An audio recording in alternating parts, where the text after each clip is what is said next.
نحمده ونصلي على رسوله الكريم اما بعد فاعوذ بالله من الشيطان الرجيم بسم الله الرحمن الرحيم ولا تقولوا لمن يقتل في سبيل الله اموات بل احياء ولكن لا تشعرون ولنبلونكم بشيء من الخوف والجوع ونقص من الاموال والانفس والثمرات وبشر الصابرين الذين إذا أصابتهم مصيبة قالوا إنا لله وإنا إليه راجعون أولئك عليهم صلوات من ربهم ورحمة وأولئك هم المهتدون صدق الله العظيم رب اشرح لي صدري ويسر لي أمري واحلل عقدة من لساني يفقهوا قولي اللهم ربنا الہمنا رشدنا واعذنا من شرور انفسنا اللهم ارنا الحق حقا وارزقنا اتباعه وارنا الباطل باطلا وارزقنا اجتنابه آمین یا رب العالمین۔ معزز حاضرین اور محترم ناظرین و سامعین، السلام علیکم ورحمۃ اللہ وبرکاتہ۔ آج ہماری سہ روزہ تقاریر کی آخری کڑی ہے۔ آپ کو یاد ہوگا کہ سب سے پہلے خطاب میں ہم نے قرآن کا فلسفہ شہادت سمجھا، قرآن مجید میں یہ اصطلاح کس معنی میں آئی ہے، اور اس کے ساتھ ہی امت مسلمہ کا فرض منصبی وَكَذَلِكَ جَعَلْنَاكُمْ أُمَّةً وَسَطًا لِتَكُونُوا شُهَدَاءَ عَلَى النَّاسِ وَيَكُونَ الرَّسُولُ عَلَيْكُمْ شَهِيدًا۔ تو اللہ کے دین کو بالفعل قائم کرنے کے لیے، تاکہ نوع انسانی پر ایک ابدی حجت قائم ہو جائے کہ اللہ کا دین قابل عمل ہے، اسے قائم کیا جا سکتا ہے، اور یہ بہترین سماجی نظام ہے، پولیٹیکو سوشو اکنامک سسٹم اس سے بہتر آج تک چشم فلک نے نہیں دیکھا۔ یہ حجت قائم کرنے کے لیے جن حضرات نے اپنی جانوں کا نذرانہ پیش کر دیا، گویا کہ وہ اللہ کے گواہ قرار پائے، ان کے لیے لفظ شہید استعمال کیا گیا۔ دوسرے لیکچر میں آپ کو یاد ہوگا کہ ہم نے یہ بات سمجھنے کی کوشش کی کہ جب اللہ کا دین جزیرہ نماء عرب میں قائم ہو گیا، اور گویا کہ ہم کہہ سکتے ہیں کہ انقلاب محمدی علی صاحب الصلاۃ والسلام کی تکمیل ہو گئی، تو جیسے کہ ہر انقلاب کے ساتھ ہوتا ہے، اس کے بعد کچھ کاؤنٹر ریولوشنری موومنٹس شروع ہوئی۔ چنانچہ سب سے پہلے اندرون ملک عرب جھوٹے نبی کھڑے ہو گئے، نبوت کے جھوٹے دعوے دار، اور بہت سے لوگوں نے حکومت کو زکوٰۃ ادا کرنے سے انکار کر دیا، اور یہ فتنہ اتنا بڑا تھا کہ واقعہ یہ ہے کہ اگر اسے کرش نہ کر دیا جاتا تو انقلاب محمدی علی صاحب الصلاۃ والسلام اسی وقت ناکام ہو جاتا۔ یہ حضرت ابو بکر صدیق رضی اللہ تعالیٰ عنہ کے فضائل کا سب سے درخشاں باب ہے کہ انہوں نے اپنے عزم اور ہمت اور استقلال اور اللہ پر اعتماد، اللہ پر توکل اور بھروسے کے ساتھ ان دونوں فتنوں کو آئرن ہینڈ کے ساتھ کرش کر دیا، اور سال سوا سال ہی میں ان دونوں کاؤنٹر ریولوشنری موومنٹس کو ختم کر کے اس کے بعد انہوں نے جلد ہی اس نظام کا گویا کہ انچارج حضرت عمر رضی اللہ تعالیٰ عنہ کو بنا دیا کہ جو خلیفہ ثانی ہے۔ پھر ہم نے دیکھا کہ حضرت عمر کے زمانے میں رضی اللہ تعالیٰ عنہ توسیع کا جو عمل ہے، توسیع انقلاب محمدی کا عمل بڑی تیز رفتاری کے ساتھ جاری ہوا، فتوحات کا سیلاب آیا، ایران پوری سلطنت تہس نہس ہو کر رہ گئی، اس کے پرچے اڑ گئے، سلطنت روما اپنے تمام شمالی افریقی مقبوضات سے محروم، مغربی ایشیا سے اسے بے دخل کر دیا گیا، صرف وہ یورپ کے اندر محدود ہو کر رہ گئی۔ اب ظاہر بات ہے کہ اس کے خلاف بھی تو پھر رد عمل ہونا تھا، کاؤنٹر ریولوشنری موومنٹس اٹھنی تھی۔ تو سب سے پہلے حضرت عمر رضی اللہ تعالیٰ عنہ کی خلافت اور اس کے چراغ کو بجھانے کے لیے ایران کی طرف سے رد عمل ظاہر ہوا۔ ہرموزان جو ایک بڑا ان کا جرنیل تھا، اس کی سازش اور ابو لولو فیروز کے ذریعے سے حضرت عمر رضی اللہ تعالیٰ عنہ کو شہید کر دیا گیا۔ سمجھا یہ گیا تھا کہ یہ ساری عمارت شاید اسی شخصیت کی بل پر کھڑی ہے، لہذا جب میدان سے حضرت عمر ہٹ جائیں گے تو یہ خلافت کی پوری عمارت جو ہے وہ زمین بوس ہو جائے گی۔ لیکن معلوم ہوا یہ عمارت محمد کی بنائی ہوئی تھی صلی اللہ علیہ وسلم۔ کھنڈر بتا رہے ہیں عمارت عظیم تھی، بڑی عظیم عمارت تھی جو حضور نے تعمیر کی تھی، لہذا حضرت عمر کی شہادت سے کوئی فرق واقع نہیں ہوا۔ حضرت عثمان رضی اللہ تعالیٰ عنہ آ گئے میدان میں، اور میں بتا چکا ہوں آپ کو کہ ان کے دور خلافت کے جو 12 سال ہیں ان میں سے پہلے 10 سال بالکل حضرت عمر فاروق رضی اللہ تعالیٰ عنہ کی خلافت کے دور کی مثال ہے۔ اسی تیزی کے ساتھ انقلاب جو ہے آگے بڑھ رہا تھا، فتوحات کا دائرہ پھیل رہا تھا، اور اندرون ملک پورا امن، سکون، اطمینان اور چین تھا۔ لیکن ان کی دور خلافت کے آخری دنوں میں اب یہودیوں کی طرف سے رد عمل اور ایک کاؤنٹر ریولوشنری موومنٹ عبداللہ ابن سبا کے ذریعے سے، کہ جس نے اسلام کا لبادہ اوڑھا اور منافقت کے پردے کے ساتھ وہ عالم اسلام میں داخل ہوا، اور اس نے چونکہ دیکھ لیا کہ پرانی چپقلش ہے، پرانی چشمک ہے جو قریش کے 2 بڑے قبیلوں کے مابین یا 2 بڑے گھرانوں کے مابین چلی آ رہی تھی، بنو ہاشم، بنو امیہ۔ تو پہلے 2 خلفاء جو تھے وہ نہ بنو ہاشم سے تھے نہ بنو امیہ سے تھے۔ حضرت ابو بکر صدیق بنو تیم سے تھے، حضرت عمر بنی عدی میں سے تھے، لیکن حضرت عثمان اب بنو امیہ میں سے تھے۔ اس کو انہوں نے گویا کہ دکھتی رگ بنا کر پکڑا اور پروپیگنڈا شروع کیا کہ خلافت تو بنو ہاشم کا حق ہے، کیونکہ حضور ہاشمی تھے صلی اللہ علیہ وسلم، تو گویا کہ عثمان غاصب ہیں رضی اللہ تعالی عنہ، بلکہ ان سے دونوں پہلو جو تھے حضرت عمر اور حضرت ابو بکر وہ بھی غاصب ہیں۔ اس کے ساتھ ہی فتنے کی مختلف شکلیں انہوں نے شروع کی۔ یہ الفتنۃ الکبریٰ کہلاتا ہے ہماری تاریخ میں، عظیم ترین فتنہ، جس کے نتیجے میں حضرت عثمان رضی اللہ تعالیٰ عنہ شہید ہو گئے۔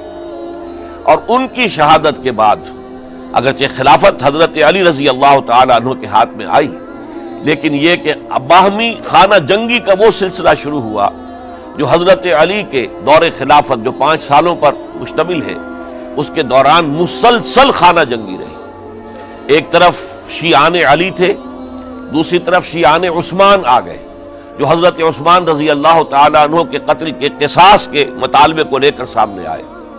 جنگ جمل ہوئی، ایک رات میں 10,000 مسلمان شہید ہوئے۔ جنگ صفین میں 74,000 مسلمان شہید ہوئے۔ جنگ نہروان میں پھر 4,000 مسلمان شہید ہوئے۔ یہ شہادتیں جو چل رہی تھی یہ کس لیے چل رہی تھی؟ کہ جو بھی عمارت خلافت کی قائم ہوئی تھی اب اسے قائم رکھا جائے، اغیار کی طرف سے جو سازشیں ہو رہی ہیں، جو حملے ہو رہے ہیں، اسے ختم کرنے کے لیے ان کا مقابلہ کیا جائے۔ تو یہ اور اس کا یہ دور ختم ہوتا ہے حضرت علی کی شہادت پر رضی اللہ تعالی عنہ۔ اور یہ بات نوٹ کر لیجئے کہ حضرت علی کو شہید کرنے والے وہ خارجی تھے۔ عبد الرحمن ابن ملجم خارجی طبقے سے تعلق رکھتا تھا، جو پہلے حضرت علی کے لشکر میں شامل تھے، لیکن جب حضرت علی نے رضی اللہ تعالی عنہ تحکیم اور ثالثی کی تجویز قبول کر لی تو وہ ناراض ہو گئے کہ اللہ تعالیٰ ہی ہے حاکم اور حکم، ان الحکم الا للہ، یہ انسانوں کو حکم کیوں بنا لیا گیا؟ اور اس میں اتنی شدت اختیار کی کہ وہ علیحدہ ہو گئے، اس لیے انہیں خوارج کہا گیا۔ انہوں نے رائے یہ قائم کر دی جو مسلمان کبھی کوئی گناہ کبیرہ کا ارتکاب کرے گا وہ کافر قرار پائے گا، جب کافر ہوگا تو گویا کہ مرتد ہے تو واجب القتل، اس کا مال، اس کی عزت سب مباح ہے۔ یہ ہمارا سب سے پہلا گمراہ ترین فرقہ تھا۔ انہی میں سے 3 افراد نے بیٹھ کر اسکیم بنائی کہ یہ 3 افراد ایسے ہیں کہ جن کو اگر میدان سے ہٹا دیا جائے تو شاید مسلمانوں کی باہمی خانہ جنگی ختم ہو جائے اور مسلمان پھر کسی ایک خلیفہ پر راضی ہو جائے۔ اور یہ تینوں کافر ہیں، معاذ اللہ ثم معاذ اللہ۔ حضرت علی کافر ہیں، ان کو قتل کرنے کی ذمہ داری عبد الرحمن ابن ملجم نے لی۔ حضرت معاویہ قاتل ہیں، ان کے لیے کسی اور کو اسائن کیا گیا۔ عمرو بن العاص قاسم ہیں، ان کے لیے کسی اور کو اسائنمنٹ دی گئی۔ ہوا یہ کہ حضرت عمرو بن العاص وہ تو اس روز فجر کی نماز میں آئے نہیں، ان کی جگہ جو امام تھا وہ شہید کر دیا گیا۔ حضرت معاویہ رضی اللہ تعالی عنہ ان پر وار اوچھا پڑا، زخمی تو ہوئے لیکن یہ کہ پھر تندرست ہو گئے۔ حضرت علی رضی اللہ تعالی عنہ پر بہت کاری وار ہوا اور حضرت علی رضی اللہ تعالی عنہ کی شہادت سن 35 ہجری میں ہو گئی۔ یہ جو خلافت راشدہ کا اختتام یا تو سن 35 ہجری میں حضرت علی کی شہادت سے سمجھا جائے گا، یا میری ذاتی رائے ہے کہ نہیں، اس میں حضرت حسن کا دور خلافت بھی شامل ہونا چاہیے۔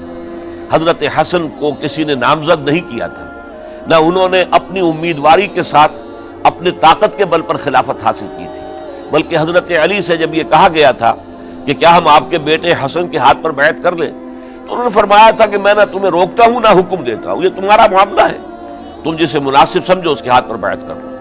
حضرت حسن رضی اللہ تعالیٰ عنہ نے جن کے ہاتھ پر جو بیعت ہوئی، اب معاملہ یہ ہو گیا کہ امیر معاویہ رضی اللہ تعالیٰ عنہ وہ ایک لشکر لے کر شام سے چلے۔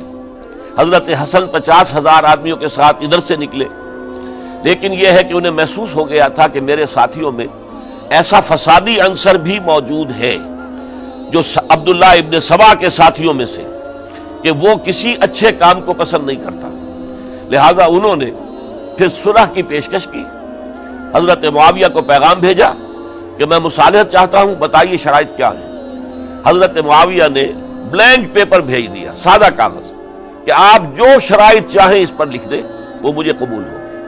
حضرت حسن نے رضی اللہ تعالیٰ عنہ شرائط لکھ دی، حضرت معاویہ نے قبول کر لی، تو حضرت حسن دستبردار ہو گئے خلافت کے دعوے سے، اور اس کے بعد پھر حضرت امیر معاویہ کی خلافت کی بیعت کی گئی۔ اس سے پہلے انہوں نے خلافت کی بیعت نہیں لی تھی۔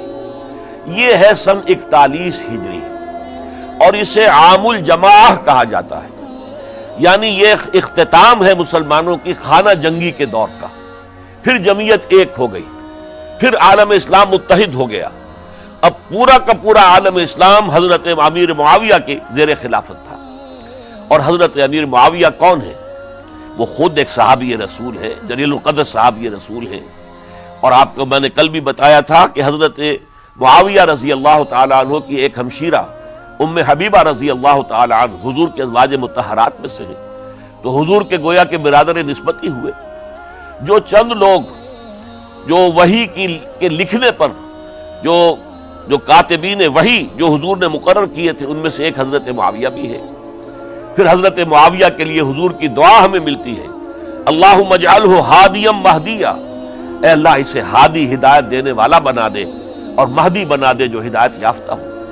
تو یہ ان کی شان ہے۔ اور پھر یہ کہ ان کے زمانے میں جب عالم اسلام متحد ہو گیا، داخلی خلفشار ختم ہو گیا، تو فتوحات کا سلسلہ بھی دوبارہ جاری ہو گیا۔ حضرت علی رضی اللہ تعالیٰ عنہ کے 5 سالہ دور خلافت میں کوئی توسیع نہیں ہو سکی تھی دارالاسلام کی، کوئی مزید علاقے جو ہیں سلطنت اسلامی میں شامل نہیں کیے جا سکے تھے، اس لیے کہ سارا معاملہ تو داخلی خلفشار کا تھا۔ جو خانہ جنگی ہو رہی تھی، ایک دوسرے کی تیروں اور تلواروں اور نیزوں سے 1 لاکھ کے قریب مسلمان ختم ہو گئے تھے، تو اندر سے گویا کہ موشن ٹوٹ گیا اس سیلاب کا۔ تو سیلاب پھر دوبارہ جب امت جمع ہو گئی عام الجماع کے بعد، تو حضرت معاویہ رضی اللہ تعالیٰ عنہ ان کا دور خلافت اب 20 برس ہے، اندازہ کیجئے، یہ پورے 20 برس کوئی اندرونی خلفشار نہیں ہوا، کوئی جھگڑا نہیں ہوا، کوئی فساد نہیں ہوا، بلکہ جو فتوحات کا دائرہ تھا شروع ہو گیا۔ مکران اور سندھ کے علاقے فتح ہوئے، کابل اور یہ افغانستان کا علاقہ فتح ہوا، ترکستان کے علاقوں کے اندر پیش قدمی ہوئی، ادھر یہ کہ قیصر سلطنت روما کا اس کے مرکزی شہر قسطنطنیہ پر حملہ کیا گیا، جس کے لیے کہ حضور کی حدیث موجود تھی پیشن گوئی کے طور پر، اول جیش یغزو مدینۃ القیصر مغفورون لہم، حضور نے فرمایا تھا کہ جو پہلا لشکر قیصر کے شہر پر حملہ کرے گا تو وہ سب کے سب وہ مغفرت پا جائیں گے، اللہ تعالیٰ ان کی مغفرت فرما دے گا۔ اگرچہ کامیابی نہیں ہوئی، لیکن اس پیشن گوئی کی وجہ سے آپ کو معلوم ہے کہ حضرت ایوب رضی اللہ تعالی عنہ ان کو بھی اس پیشن گوئی کی وجہ سے، حالانکہ 90 برس سے اوپر عمر تھی، لیکن وہ بھی کہا انہوں نے کہ میں بھی اس میں جانا چاہتا ہوں، چنانچہ اس لشکر میں گئے، وہیں فوت ہوئے۔ بہرحال یہ سارے کارنامے اپنی جگہ پر، امن و امان اپنی جگہ پر، اس کے باوجود اہل سنت والجماعت حضرت معاویہ کے دور خلافت کو خلافت راشدہ میں شامل نہیں سمجھتے. اس کی وجہ کیا ہے؟ خلافت راشدہ کی شرط اولین قرآن مجید کے حکم کے مطابق امرہم شورا بینہم، مسلمانوں کے باہمی معاملات باہمی مشورے سے طے پاتے ہیں. حضرت ابو بکر صدیق رضی اللہ تعالیٰ عنہ سقیفہ بنی سعدہ کے اندر مشورے کے بعد ان کو منتخب کیا گیا اور ان کے ہاتھ پر بیعت ہوئی. حضرت عمر رضی اللہ تعالیٰ عنہ کو حضرت ابو بکر نے مسلمانوں سے مشورہ کر کے پھر نامزد کیا. حضرت عثمان کے لیے حضرت عمر رضی اللہ تعالیٰ عنہ نے اپنے جانشین کے لیے 6 افراد پر مشتمل کمیٹی بنا دی، جو بڑے سے بڑے جو اصحاب جو جن کے بارے میں کہا گیا ہے کہ جن کو دنیا ہی میں بشارت دے دی گئی تھی، جو عشرہ مبشرہ میں سے جو باقی تھے، ان کے اوپر مشتمل کمیٹی بنا دی کہ آپ لوگ طے کر لیں اور اپنے سے کسی ایک پر جمع ہو جائیں. اس اعتبار سے حضرت علی کے ہاتھ پر بھی جو بیعت ہوئی ہے تو وہ اہل مدینہ کے دباؤ پر ہوئی ہے، ان کے مطالبے پر ہوئی ہے. حضرت علی خود جو ہے وہ خلافت کے مدعی نہیں تھے بلکہ انکار کرتے رہے، چونکہ فتنے کا دور تھا. حضرت عثمان شہید ہوئے تھے، مسلمانوں کے دل زخمی تھے. اس حالت میں وہ سمجھتے تھے کہ اگر میں یہ خلافت جو ہے اپنے ہاتھ میں لے لوں گا تو ہو سکتا ہے کہ اس کا حق ادا نہ کر سکوں. لیکن یہ کہ جب انہوں نے دیکھا کوئی اور بھی تیار نہیں، طلحہ بھی تیار نہیں، زبیر بھی تیار نہیں، تو آخر مسلمانوں کو بغیر امارت کے چھوڑا تو نہیں جا سکتا. تو حضرت علی نے وہ قبول کر لی. حضرت حسن کے بارے میں بتا چکا ہوں کہ ان کے بارے میں لوگوں نے کہا تو حضرت علی نے فرمایا میں نہ حکم دیتا ہوں نہ روکتا ہوں. لیکن حضرت امیر معاویہ رضی اللہ تعالیٰ عنہ صحابی بھی ہے، حضور کے قرابت دار بھی ہے، کاتبین وحی میں سے بھی ہے.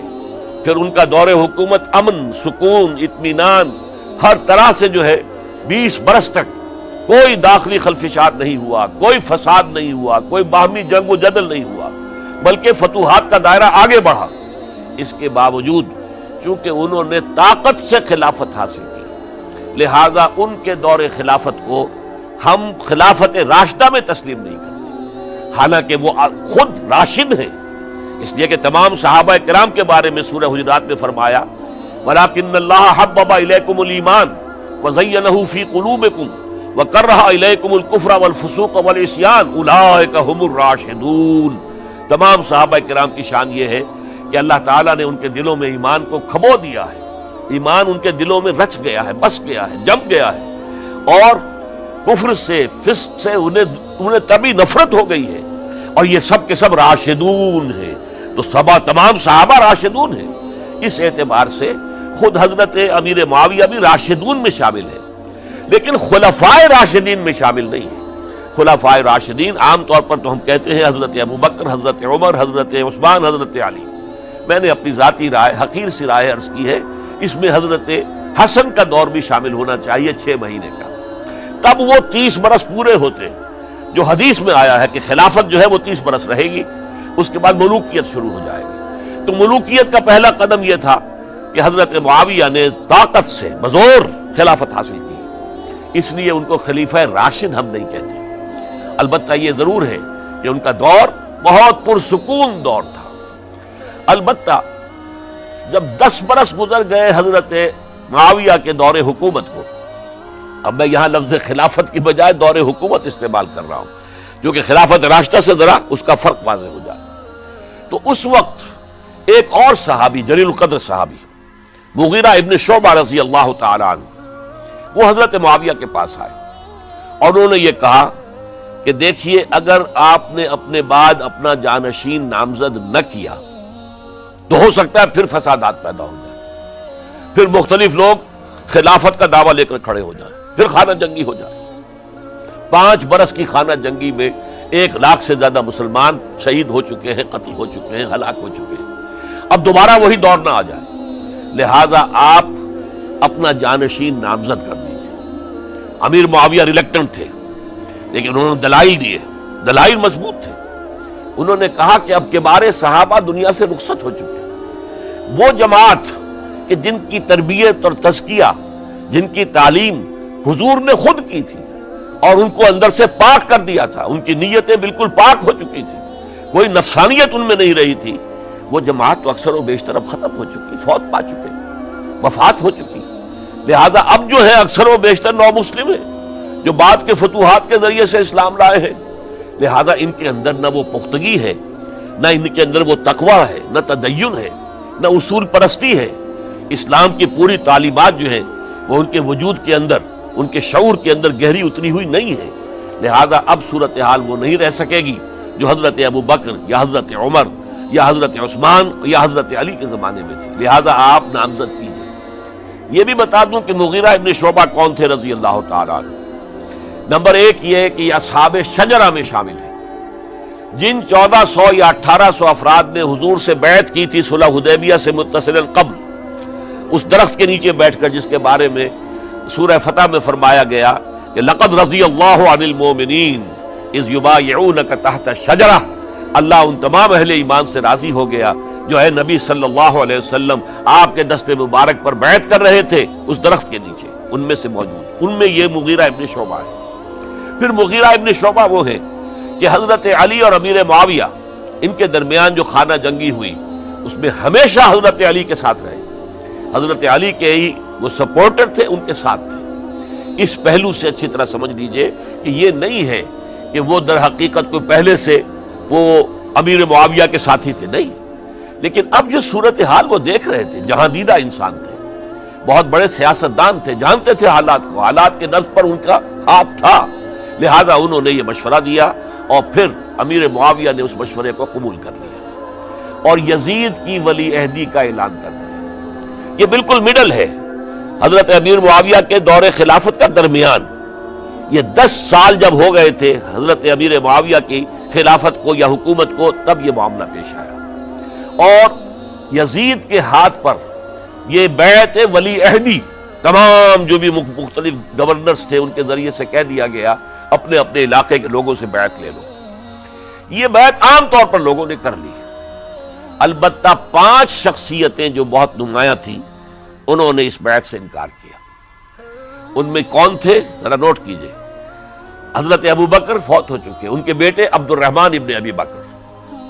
حضرت عمر فوت ہو چکے، ان کے بیٹے عبداللہ ابن عمر۔ حضرت زبیر فوت ہو چکے، ان کے بیٹے عبداللہ ابن زبیر۔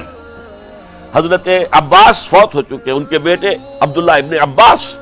حضرت علی شہید ہو چکے، ان کے بیٹے حسین ابن علی رضی اللہ تعالی عنہم اجمعین۔ یہ 5 جو امت کے بہت بڑے 5 افراد کے گویا کے وہ چشم و چراغ تھے ان گھرانوں کے، انہوں نے انکار کیا، اور ان میں خاص طور پر عبد الرحمن ابن ابی بکر نے یہ جملہ کہا کہ تم چاہتے ہو کہ قیصر و کسریٰ کی سنت پر عمل کرو کہ باپ کے بعد بیٹا حاکم بن جائے، یعنی ایک قدم تو خلافت کا نظام پہلے ہی نیچے اتر چکا۔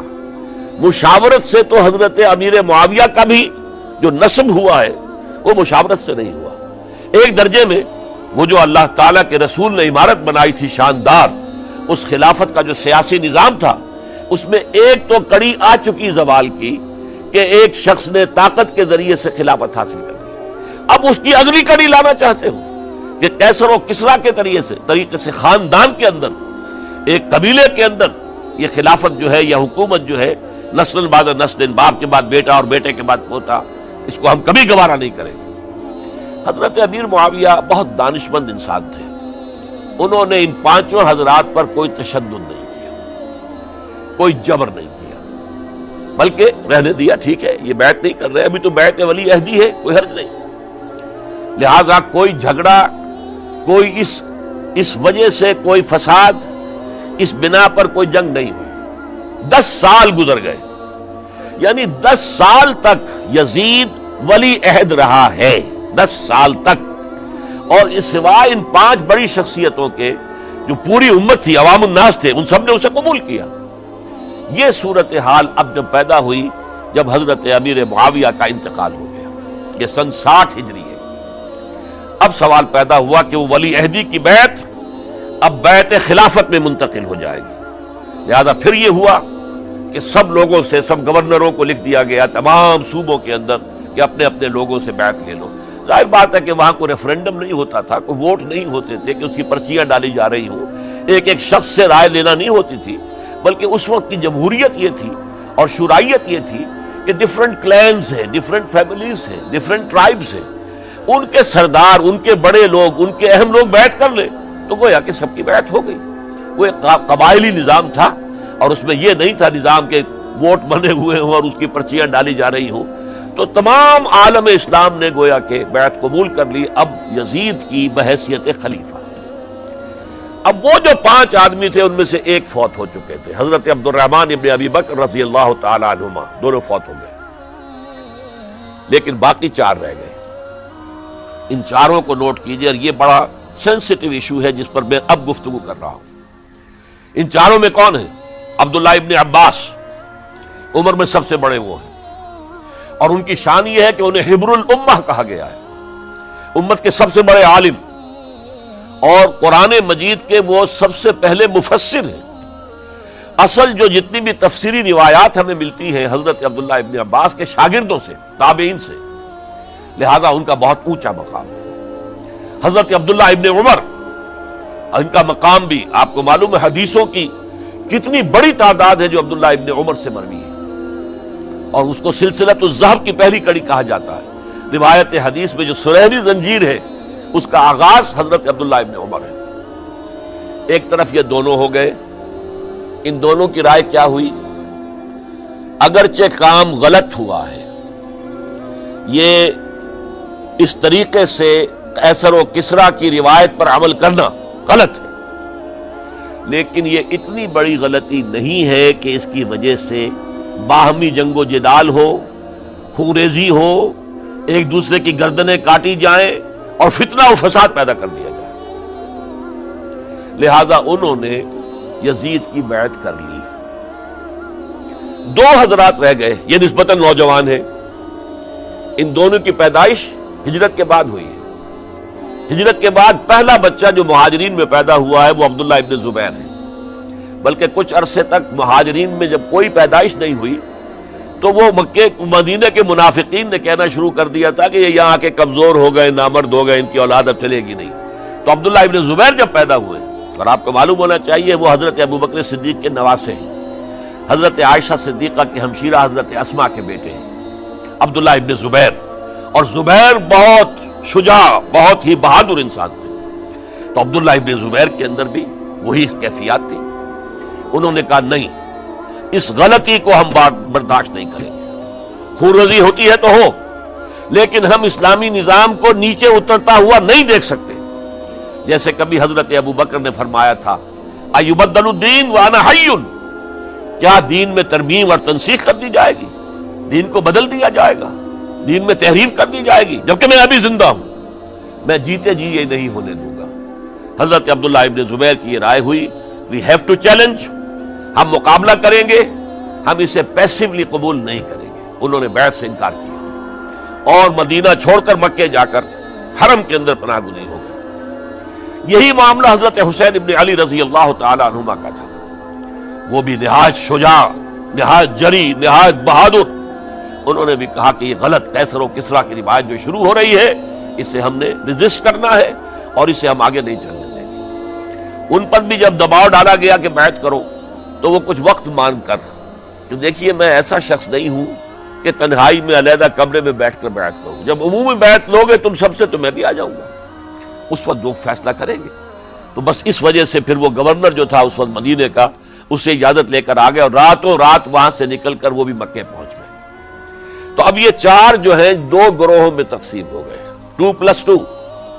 2 کی رائے یہ ہوئی کہ بات غلط ہے، لیکن اس کی بنا پر خونریزی، جنگ و جدال، جنگ آپس میں خونریزی کرنا یہ صحیح نہیں ہے، بلکہ مصلحت اس میں ہے کہ اس کو قبول کر لیا جائے۔ پھر اللہ تعالیٰ کو بہتر حالات پیدا کرے گا اس کے ذریعے سے، تعلیم کے ذریعے، تلقین کے ذریعے سے، جیسے نبی اکرم صلی اللہ علیہ وسلم نے اتنا عظیم انقلاب برپا کیا تھا۔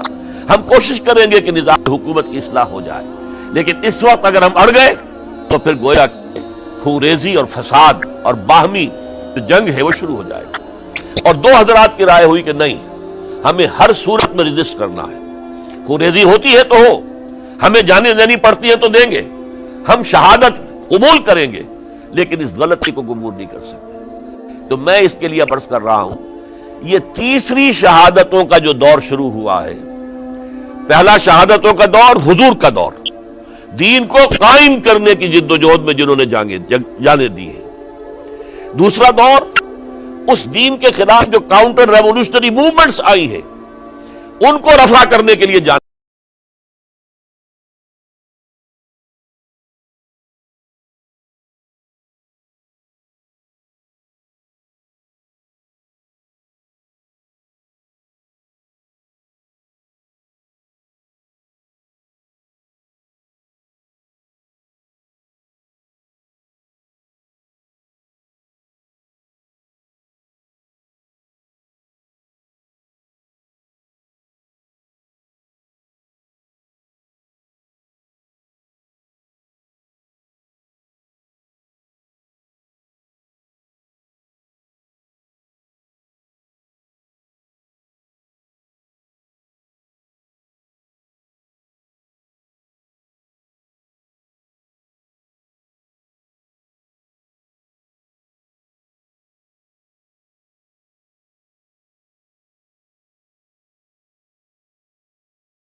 Oh